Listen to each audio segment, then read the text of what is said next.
Hello everyone, a very warm welcome to all of you. Welcome to Swa Education. Myself Radha. Today we are going to discuss Food Safety Officer 2019. This is a previous year question paper जिसमें हम लोगों ने already 60 question discuss कर लिए थे and today we are going to start from 61st question. So let's start. So the question is, the enzymatic browning in cut surface of fruit and vegetable is due to, यानी जो enzymatic browning का मतलब क्या है, कोई fruit है या फिर कोई वेजिटेबल है जिसको हम लोगों ने कट करके रखा हुआ है और उस कट सरफेस पे फ्रूट या वेजिटेबल के ब्राउन कलर का होना, that is called enzymatic browning. तो ये किस वजह से देखने को मिलती है? तो जब हम लोगों ने ये वाला टॉपिक डिस्कस किया था तो हम लोगों ने देखा था वहां पर कि polyphenol oxidase with the phenolic interaction that is responsible for enzymatic browning. Polyphenolase oxidase enzyme जो है वो रिस्पॉन्सिबल होती है। So it is due to oxidation of phenol. कौन रिस्पॉन्सिबल होगा? Polyphenol oxidase. क्लियर है? नेक्स्ट क्वेश्चन है, which state is the largest producer of fresh vegetable in India in year 2017 to 18। यानी कि ईयर 2017 और 18 में इनमें से जो ऑप्शन दिए गए हैं, इंडिया में सबसे ज्यादा फ्रेश वेजिटेबल उगाने वाला कौन सा स्टेट था? वेस्ट बंगाल, मध्य प्रदेश, बिहार, राजस्थान। सो 2017-18 में फ्रेश वेजिटेबल उगाने वाला जो सबसे लार्जेस्ट प्रोड्यूसर था वो था West Bengal. Next question,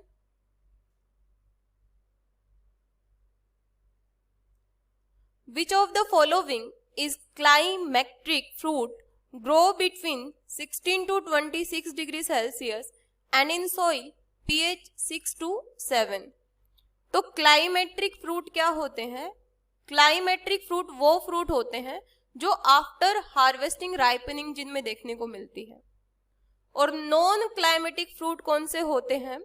non climatic fruit वो होते हैं जो राइपनिंग नहीं होते जिनमें after harvesting.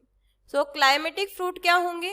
Ripen after harvesting, and non climatic fruit can not ripen after harvesting. तो इनमें से कौन सा एग्जाम्पल है जो ग्रो करेगा 16 to 26 डिग्री सेल्सियस और pH 6 to 7 इतने पे जो ग्रो करेगा, that is avocado. Next question, remains of fortification have been recovered from which chalcolithic site. दुर्गीकरण के पुरावशेष किस ताम्रपाषाण युगीन पुरास्थल से प्राप्त हुए हैं? सो जीके के क्वेश्चन है, बाकी जितने भी क्वेश्चन आएंगे सारे जीके के क्वेश्चन है। सो इसका आंसर क्या हो जाएगा? बालाथल।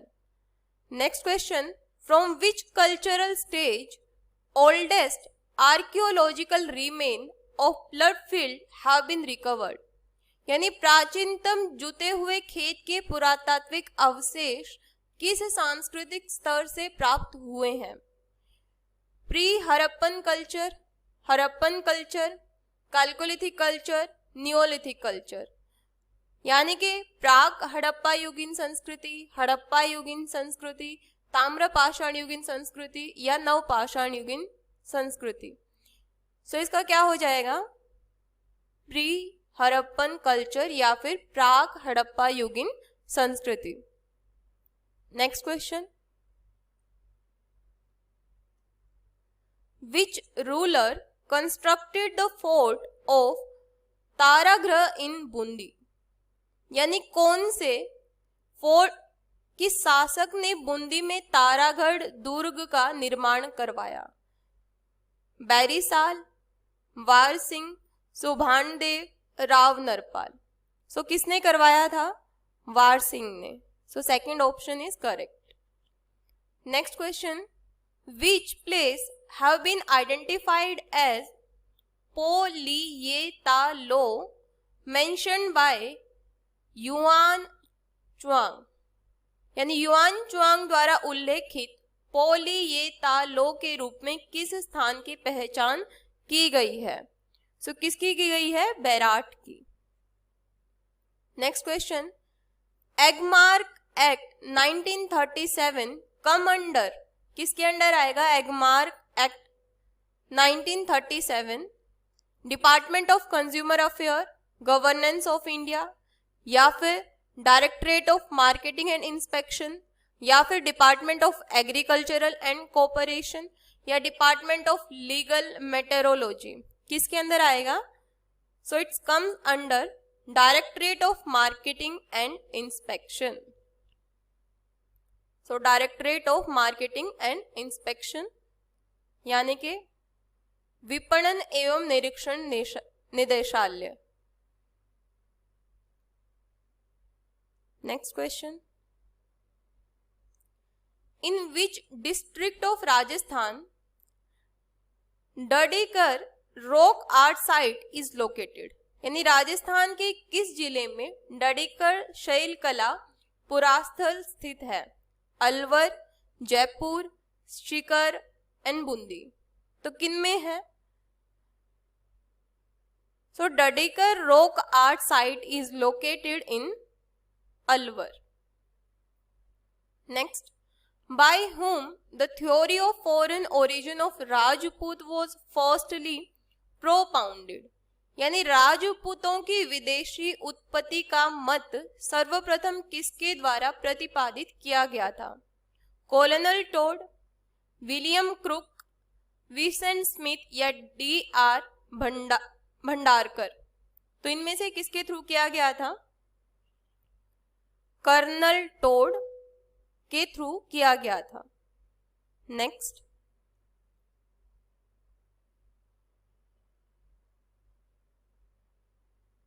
when did समर्थदास चरण started the publication of Rajasthan समाचार न्यूज़पेपर? समर्थदास चारण ने राजस्थान समाचार पत्र का प्रकाशन कब प्रारंभ किया था? तो यहां से एक बात तो ये पता चलती है दैट राजस्थान समाचार न्यूज़पेपर का पब्लिकेशन किसने किया था? समर्थदास चरण ने किया था। सो अकॉर्डिंग टू आंसर की इसका आंसर है 1885, इसका आंसर दिया गया है, बट गूगल पे इसका आ रहा है 1889। 1885 में क्या हुआ था? 1885 में राजस्थान टाइम्स इसका पब्लिकेशन हुआ था और राजपुताना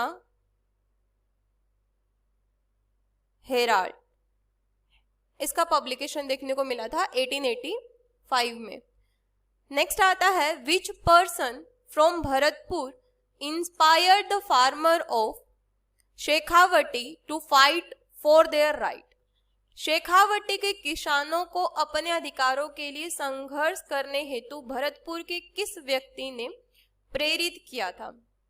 देशराज, सूरजमल, रामनारायण, या फिर हरनाथ सिंह? सो देशराज ने जो शेखावटी के जो फार्मर्स थे उनको फाइट के लिए, उनके राइट की फाइट के लिए उनको इंस्पायर किया था। किसने? देशराज ने। Next question, who was the writer of Jagat Singh काव्य? जगत सिंह काव्य के रचयिता कौन है? सो रणछोड़ भट्ट, जगत सिंह, पंडित जीवाधर, या रघुनाथ? सो कौन है राइटर जगत सिंह काव्य के? So it's correct answer is Raghunath. Next,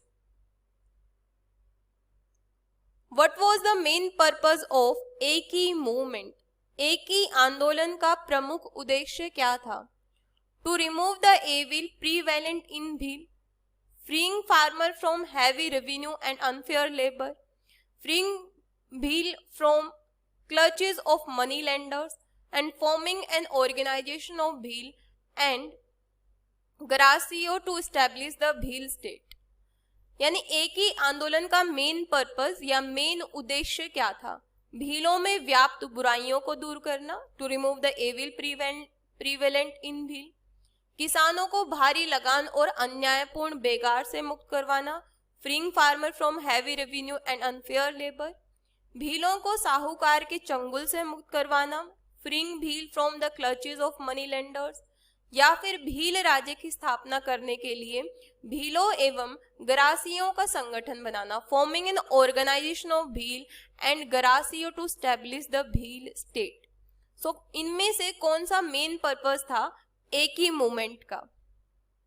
सो किसानों को भारी लगान और अन्यायपूर्ण बेगार से मुक्त करवाना, freeing farmer from heavy revenue and unfair labor, that is the main purpose of Eki movement. Next question. Which ruler of Rajasthan did not participate in Delhi Darbar held in 1903 and 1911?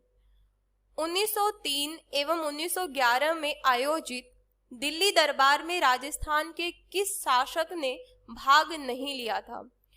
Khetri के शासक Ajit Singh, Khetri ruler Ajit Singh, Maharana Sajjan Singh of Mewar and Maharana Fateh Singh of Udaipur and Maharaja Ganga Singh. इनमें से कौन से शासक ने participate नहीं किया था दिल्ली दरबार में या दिल्ली दरबार में, जो कब हुआ था? 1903 और 1903 और 1911 में। सो किसने पार्टिसिपेट नहीं किया था? महाराणा फतेह सिंह ऑफ उदयपुर, उदयपुर के महाराणा फतेह सिंह ने। Next, when and who founded the Sarvahitkaran Sabha in Churu? Churu में सर्वहितकारिणी सभा की स्थापना किसने की थी? 1907 में स्वामी गोपाल दास ने, मघाराम वैद्य ने, 1912 में प्यारेलाल साधु ने, या 1913 में विष्णु दत्त ने। सो व्हेन यानी कब फाउंड किया था और किसने फाउंड किया था सर्वहितकारिणी सभा को इन चूरू? सो 1907 में किया था किसने? स्वामी गोपाल दास ने। Next, who was the first ruler of Rajasthan to sign the accession letter in the union of India? Bharat संघ में अधिमेलन पत्र पर हस्ताक्षर करने वाले राजस्थान के प्रथम शासक कौन थे? राजा हनुवंत सिंह ऑफ जोधपुर, या फिर उदयभान सिंह ऑफ धौलपुर, या फिर सदूल सिंह ऑफ बीकानेर, या फिर Maharaja Sumer Singh of Kishangarh. So who was the first ruler? इनमें से कौन सा फर्स्ट रूलर था भारत संघ में अधिमिलन पत्र पर हस्ताक्षर करने वाला? सो इसका करेक्ट आंसर क्या होगा? सदूल सिंह ऑफ बीकानेर भारत संघ में अधिमिलन पत्र पर हस्ताक्षर करने वाला राजस्थान का प्रथम शासक था। Next, which of the following statement is incorrect about Govind गुरु? गोविंद गुरु के विषय में निम्न में से कौन सा कथन असत्य है? Govind Guru was belong to Banjara caste, यानी बंजारा कास्ट से गोविंद गुरु उस जाति के थे। ये स्टेटमेंट करेक्ट या इनकरेक्ट है ये बताना है। Govind Guru was born in 1858 at Palpatta of Dungarpur. Govind Guru established dhuni एवं nishan in Basia village and Govind Guru preached the Bhil to follow the path of religion and truth. यानी गोविंद गुरु बंजारा जाति के थे, या फिर उनका जन्म 1858 में डूंगरपुर के पालपट्टा में हुआ था, या फिर गोविंद गुरु ने बासिया ग्राम में धुनी एवं निशान की स्थापना की थी, या फिर भीलों को धर्म एवं सत्य के मार्ग पर चलने का उपदेश दिया था। इनमें से कौन सा स्टेटमेंट इनकरेक्ट है about Govind Guru? So Govind Guru was born in 1858 at Palpatta of Dungarpur, ये इनकरेक्ट है। बाकी जितने स्टेटमेंट है सब करेक्ट है। सो इनकरेक्ट स्टेटमेंट पूछा गया है तो सेकंड ऑप्शन हो जाएगा इसका answer. Next question,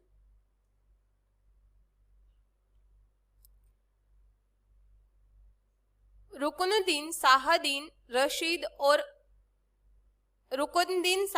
Rashid and Kasim was related to which style of painting?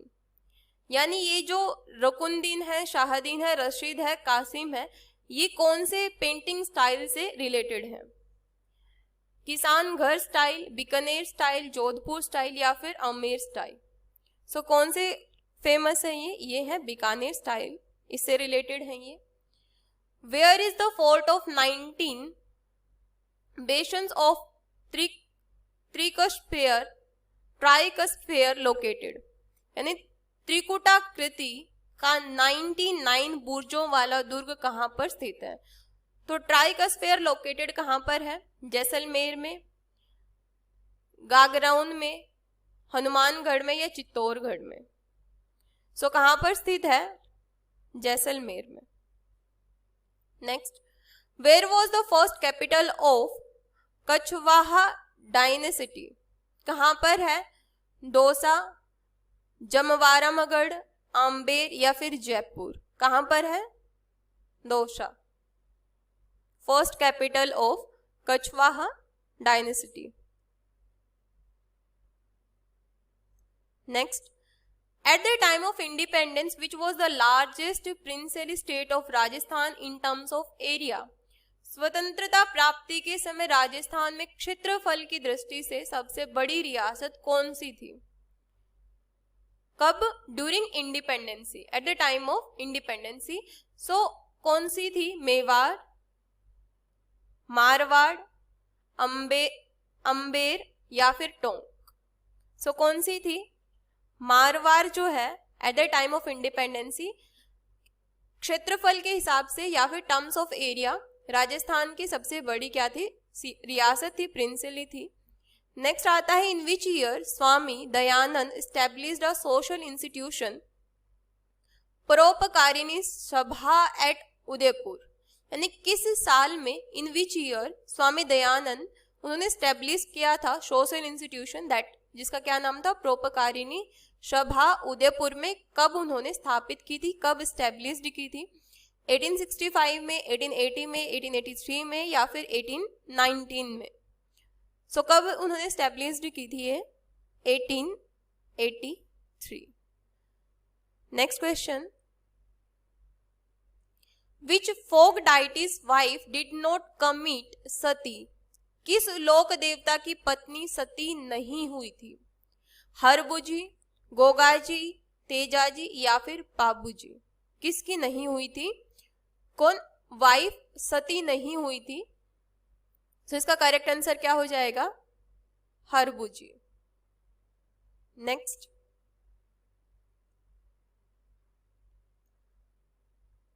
Kumbh Swami temple of Chittorgarh is devoted to which deity, यानी कि चित्तौड़गढ़ का कुंभ स्वामी मंदिर किस देवता को समर्पित है? सन, शिवा, विष्णु या फिर Bhairavnath.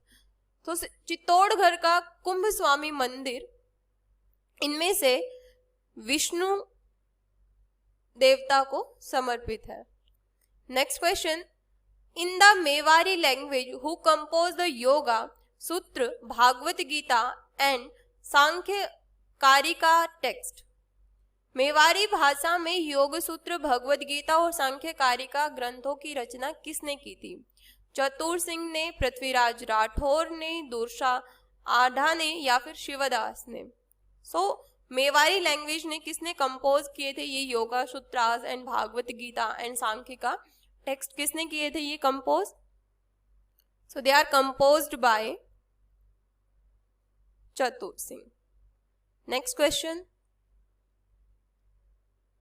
From where are the antiquities of the Mauryan period Buddhist stupa derived, Maurya युगीन स्तूप के पुरावशेष कहां से प्राप्त हुए हैं? दौसा, भानघर, बेरात या फिर सांभर। सो कहां से प्राप्त हुए हैं, कहां से हम लोगों को मिले हैं? From where? Bairat. Next, where is the principal seat of Nimbark sect located, Nimbark संप्रदाय की प्रमुख पीठ कहां स्थित है? सिहार, गाल्टा, मोजामाबाद या फिर सालेमाबाद। सो कहां पर सिचुएटेड है, कहां पर लोकेटेड है ये? So it's located in Salemabad. Next question, Dhauli Doob village is related to which sect? Jasnathi, Dariyapanthi, Dadupanthi या फिर लालदासी। सो किससे रिलेटेड है धोली धूब ग्राम, किस संप्रदाय से संबंधित है? So it's related to Laldasi. Next question, where is Daman jewellery worn? दामना आभूषण कहाँ पहना जाता है? ईयर, नोज, फिंगर या फिर waist? So it's wear in finger. Next question, who was the promoter of Jaipur house of Khayal? Khayal के जयपुर घराने के प्रवर्तक कौन थे? नसीरुद्दीन खान, दुलू खान, मानरंग या फिर Harrang? So who was the promoter? So इनमें से कौन प्रमोटर थे? So it's Manrang. When is the song Jala sung by women? जला गीत स्त्रियों द्वारा कब गाया गया? Eight the time of well worship, on the occasion of जाल झूलनी Ekadashi, on going to see the bride wedding procession, on the occasion of Teej worship. So Jala गीत स्त्रियों द्वारा कब गाया जाता है? कुआं पूजन के समय, जल झूलने एकादशी के अवसर पर, वर की बारात का डेरा देखने जाने पर, या फिर on the occasion of Teej worship. कब किया जाता है, कब गाया जाता है? So it's on going to see the bride wedding procession. At that time the song Jala was sung by the women. Next question, match the correctly and answer by using the code given below. A दे रखा है दलपुत विजय, ये हम लोग को match करने हैं। सो 93 दालपुत विजय, ये किससे रिलेटेड होगा? यहां पर ऑथर का नाम दिया गया है और यहाँ पर ये लिटरेचर दी गई है कि कौन से रचनाकार ने कौन सा साहित्य लिखा था, कौन से ऑथर ने इनमें से कौन सा साहित्य लिखा था, उससे हम लोगों को क्या करना है, मैच करना है करेक्टली। तो इसका हो जाएगा खुमान रासो, ए का सेकंड। नेक्स्ट है नरपति नाहन, इन ऑथर ने इनमें से कौन सा साहित्य लिखा था? So it Bisal Dev Raso. So A का second, B fourth. So correct answer क्या हो जाएगा इसका? सेकंड। यानी कि जोध राज, इन्होंने कौन सा लिखा था? इन्होंने लिखा था हमीर रासो। और नाला सिंह ने कौन सा लिखा था? नाला सिंह ने लिखा था विजयपाल रासो। तो ये ऑथर और कौन सा साहित्य लिटरेचर उनके द्वारा लिखा गया था, उससे हम लोग को ये मैच करना था। नेक्स्ट है which period of art represent the Kameshwar temple of औवा? यानी औवा का कामेश्वर मंदिर किस काल की कला का प्रतिनिधित्व करता है? गुप्ता पीरियड, गुर्जार प्रतिहार पीरियड, चौहान पीरियड या फिर Parmar period? So the correct answer is Gurjar Pratihar period. Next question, which among the following is the highest peak? निम्नलिखित में से कौन सा सर्वोच्च शिखर है? हाईएस्ट पीक कौन सी है? रोजा भाकर, इसराना भाकर, झरोला पहाड़ या फिर तारागढ़? निम्नलिखित में से कौन सा सर्वोच्च शिखर है? रोजा भाकर, इसराना भाकर, झारोला पहाड़ या फिर Taragarh? So Taragarh is the highest peak among this all the option given here. Next question, which part of Aravalli in Rajasthan receive highest amount of rainfall? यानी सबसे ज्यादा रेनफॉल कहाँ पर देखने को मिलेगी? राजस्थान के अरावली के कौन से पार्ट में? नॉर्थ ईस्टर्न में, सेंट्रल में, सर्दर्न में, साउदर्न में या फिर शेखवाटी हिल्स में? तो कहां पर देखने को मिलती है? दक्षिणी यानी कि साउदर्न में देखने को मिलती है, सर्दर्न में। Next, which among the following agro climatic reason of Rajasthan receive maximum rainfall? कौन सा इनमें से निम्नलिखित में से राजस्थान का कौन सा कृषि जलवायु प्रदेश सर्वाधिक वर्षा प्राप्त करता है?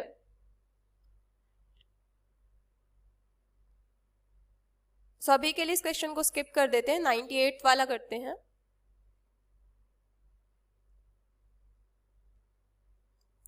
As per India State of Forest Report 2017 updated, which among the following district witnessed maximum negative change in the forest cover from 2015 to 2017?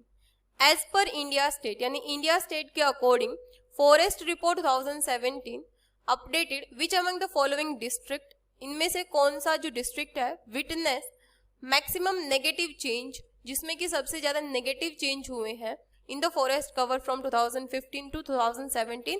So forest report के अकॉर्डिंग हम लोग को बताना है कि इनमें से किस में सबसे ज्यादा नेगेटिव चेंज जो है वो मैक्सिमली क्या किए गए हैं, देखे गए हैं। सो हनुमानगढ़, प्रतापगढ़, बारमर या फिर पाली।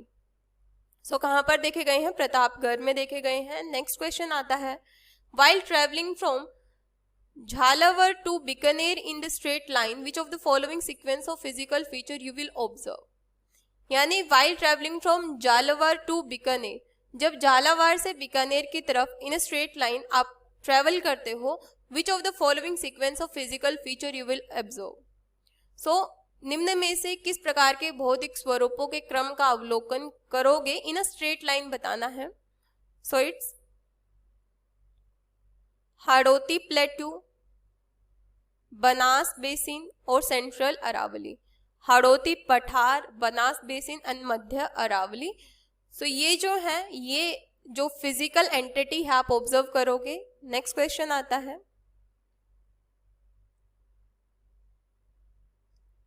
विच among the following group of district of Rajasthan recording lowest female literacy as per 2011 census. यानी कि 2011 सेंसस यानी जो जनगणना होती है उसके अकॉर्डिंग इनमें से राजस्थान की कौन से डिस्ट्रिक्ट में सबसे कम फीमेल लिटरेसी यानी कितने वो एजुकेटेड हैं, यानी कि साक्षरता क्या है वो रिकॉर्ड की गई है। सो कोटा, धौलपुर, जयपुर में, या फिर जालोर, बीकानेर, प्रतापगढ़ में, या फिर जालोर, सिरोही, जैसलमेर में, या फिर बारमर, बारा या फिर जालोर में, इनमें से किस में सबसे ज्यादा ऑब्जर्व की गई है lowest literacy in case of female इन राजस्थान, इनमें से कौन से डिस्ट्रिक्ट में देखी गई है। सो इट्स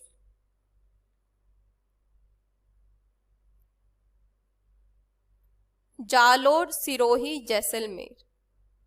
क्लियर है। इसके अलावा बारमार में भी कम ही देखने को मिलती है, बट जालोर, सिरोही एंड जैसलमेर इनमें लोएस्ट लिटरेसी देखने को मिली थी एज पर 2011 सेंसस। सो आज हम लोगों ने 100 क्वेश्चन तक डिस्कस कर लिया है। नेक्स्ट लेक्चर में हम लोग इससे आगे के क्वेश्चन डिस्कस करेंगे। So thank you so much everyone. If you find this video beneficial for you, please don't forget to like, share and subscribe this channel for more such kind of videos, and if you have any doubt regarding this lecture you can comment down below.